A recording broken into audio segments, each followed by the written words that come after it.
Hello, everybody, and welcome to a brand new edition of Beyond Stuff Reviews. My name is Bryan, and I'm joined today by Luis Vazquez. How are you doing, Luis? I'm doing fine. Happy New Year to all of you guys. Let's hope that the pandemic ends soon so that way we may all go to a movie theater, go to the beach, hug each other.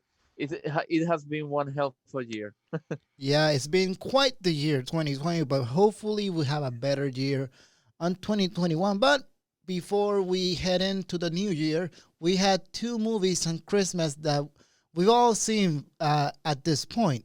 One of them is definitely not controversial at all, and that is Wonder Woman 1984. Now, Wonder Woman 1984 is directed by the wonderful Patty Jenkins, and it stars Gal Gadot and the returning Chris Pine, and featuring the talents of Pedro Pascal playing Maxwell Lord and Kristen Wiig playing Barbara slash Sheeta. Now, Luis, this movie has been quite controversial, but what do you think about this movie? Overall, I think the movie is pretty solid because it has its good things. It has a great opening sequence.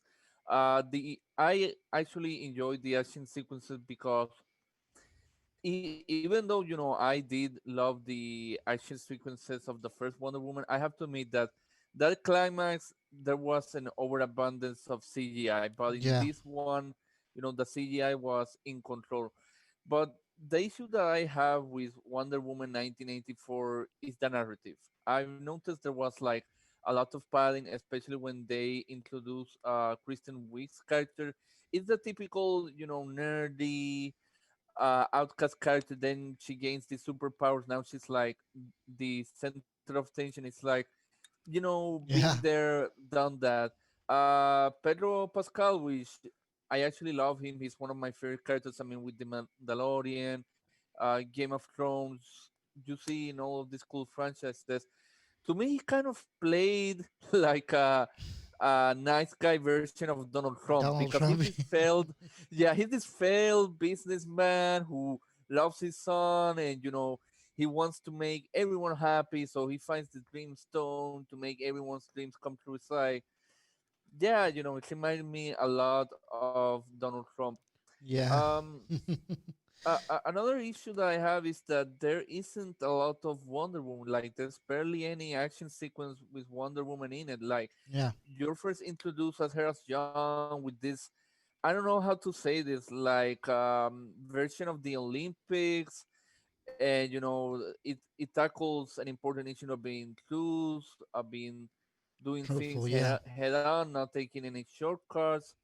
But I don't know. It takes like that's like a really long time between that action sequence and the other cool action sequence. I was like going like, when's the next action sequence Yeah, gonna I come up? get you. No, yeah, I actually had a blast watching Wonder Woman 1984, and I understand the complaints with this movie and the issues that it had. It's certainly not a perfect movie. I think I think that's what I like the most a little bit about Wonder Woman 1984. The fact that we don't go full in into the action. I know everybody loves the action of Wonder Woman and everything in in the superhero world, but I like to explore the struggles of these characters, and especially one like Wonder Woman. That we see that this movie takes place ages after the first movie, and she's still struggling with dealing with the loss of Steve. Was his Mhm. name Steve? Yeah, Chris Pine's character. Yeah, and I like seeing that human emotion of this goddess of Diana Prince, and yeah, it's kind of cheesy the part that Kristen Wiig play at first, the nerdy one that doesn't get any attention at all, then turning into a badass in the middle of the movie. I feel like we didn't have enough Kristen Wiig. I thought she was fantastic, and I've known her for Bridesmaid, SNL, and the wonderful reboot of Ghostbusters. But I think she was fantastic, and Pedro Pascal, of course, he's awesome, awesome in The Mandalorian, and the divisive uh, that oh my god, I don't remember. I forget it. It wasn't memorable at Eh, all. and he was in Mandalorian, Game of Game Thrones. of Thrones, and he was great playing like a con man, Trump style comment. You know, he's a lot more nicer than Donald Trump, Yeah, and but even though he played it nice, I I wasn't sold on his motives as to why he wanted to turn into the Dreamstone itself. Then bringing back Chris Pine's character, I wasn't convinced with the explanation as to how he came back and how they played it out, like him being on somebody else's body. I kind of didn't like that. But yeah. over but overall, those are things that I can overlook. I love the Temescara sequence when Diana was younger, and I enjoyed the sequence on the mall. And I think while it's not a perfect movie, it's a great escape for what this year has been. I think it was great to see this movie on Christmas, and it was a nice little a nice little popcorn movie because you know one of Yeah, the things that Marvel prides the most is that they take themselves seriously, but once in a while it doesn't hurt to not take things seriously. That's why Guardians of the Galaxy is so successful in the end. So I don't mind having Wonder Woman doing to be doing the same, especially in the 80s. You have all kinds of cheese in the 80s. So I didn't mind it yeah, at all. And I understand people's concerns about this movie and their problems with it. But I think we have to turn that switch off for this year for a little bit. It's been a while since we last had a massive movie like this. So we just, I'm at this point, I'll take anything I can. And I really had a good time with Wonder Woman. It was a nice Christmas watching Wonder Woman once again. And I cannot wait to see Wonder Woman in the next sequel, which is gonna happen, and you know that's gonna happen because despite all divisiveness that this movie has in a pandemic world, is being successful, and there's a lot of people that love it. So hopefully we're gonna see her back again in the third film. Hopefully we get to see Barbara again because I really enjoyed her. And I'm gonna give this movie a B plus because I really had a good time. What do you give this movie, Luis? for me, I will give it a 7 out of 10. Again, it's a solid movie. It does has its flaws, like the narrative. I think it should have been either cut down to, like, I don't know, an hour and 45 minutes, or make it into two movies, because again the characters could have been better developed. But Yeah, the actors, Kristen Wiig and Pedro Pascal, freaking marvelous. yeah, they're I love marvelous. the performance of, yeah, not just them but everyone. The cast is great. It's that the writing, it needs a little bit of help.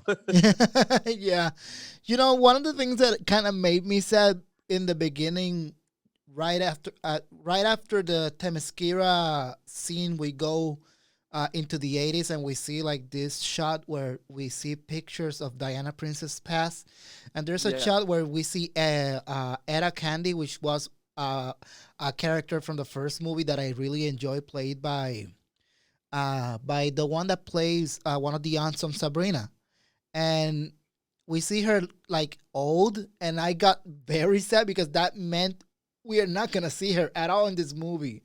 So I kind of missed her in this movie. She was like a fun comic relief from the first one, but this movie didn't need her at all.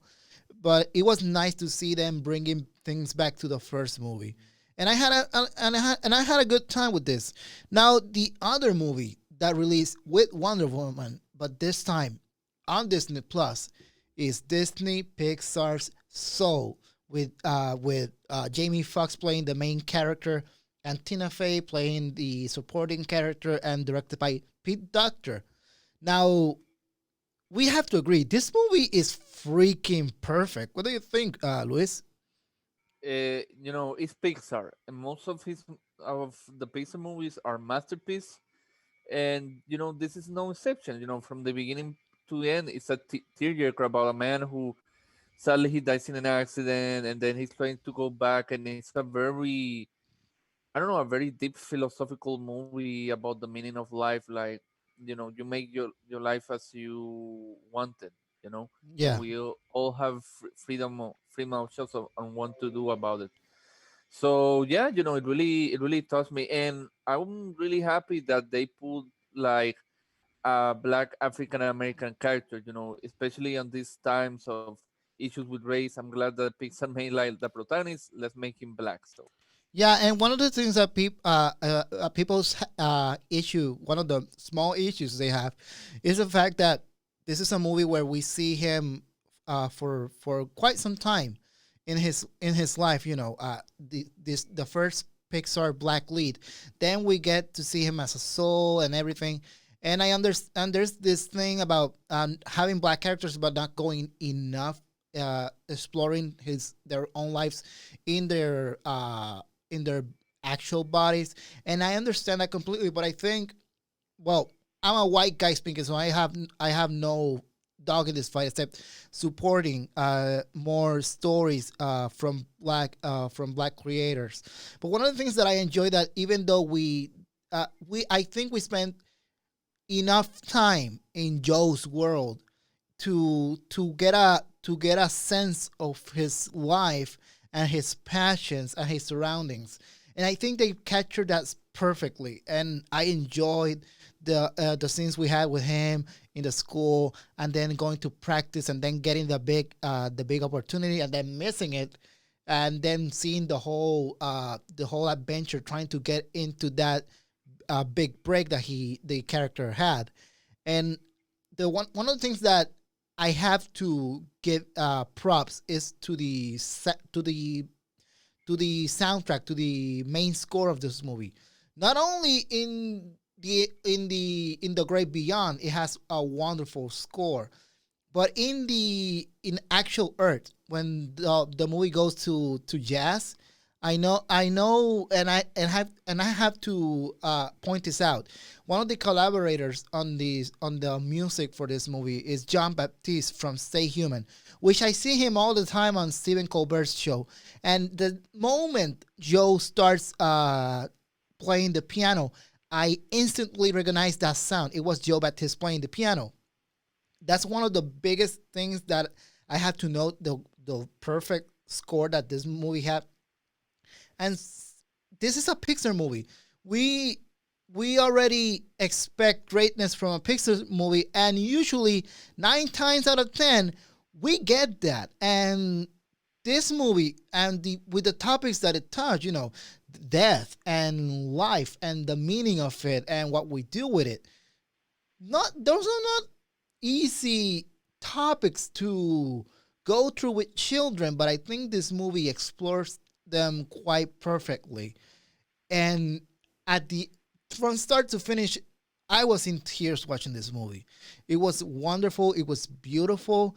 And this was the last movie that I watched on Christmas. I went through a marathon of movies, not just the classic Christmas movies, but then Wonder Woman, and then finishing it up with Soul. And it felt like a main event kind of movie. Kind of sucks that we didn't get to see it on the theater, because I bet we would have a great time with having this communal experience watching this movie. And this movie made my top 10, just like Wonder Woman, except this movie is like number 2 on my top 10.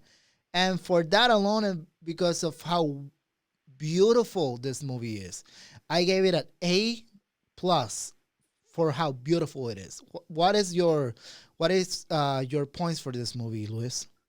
Yeah, I mean, this movie is really like my top five favorite movies of 2020. Obviously, I'm gonna give it a 10 out of 10. It's a masterpiece. There's no complaints that I have watching this movie. Yeah, no, it's beautiful, it's wonderful, and I cannot wait to see what Pixar comes up next, because every time they do a wonderful job exploring new characters, new stories, and new lessons to be learned. And this movie is perfect for everyone, not just for the kids, but for the adults too. Because, and this is the thing about Pixar, everybody comes out of the movie with something learned. So especially with this movie, and I cannot stress this enough. Everybody, watch Soul. It's on Disney Plus. This alone makes the entire Disney Plus catalog worth it. But this movie elevates it to an 11, and it's fun. It's funny at times. Every time I think about the funny moments, and so I think about when they land in the bodies of the cat and Joe, and then we go straight to a shot of the cat's little soul going up to the great beyond, and that simple shot and that simple meow of the cat. I was laughing out loud, and I had to repeat it again because it was so funny. And then the things that entails after that, I was in tears and I loved it. So it's two great movies to enjoy before the end of the year. So hopefully you get a chance to see them. Wonder Woman 1984 is for a limited time on HBO Max at no additional cost, and Soul is on Disney Plus. Well, this is the end of the video. Where can the guys find you, Luis? You can follow me on Instagram under Luis Andres Potter. And you guys can find me on Twitter at @DBryanChevre, and of course in every single Beyond Stop social media at Beyond Stop PR on Facebook, Twitter, and Instagram. So that's it. I'll be seeing you guys next time.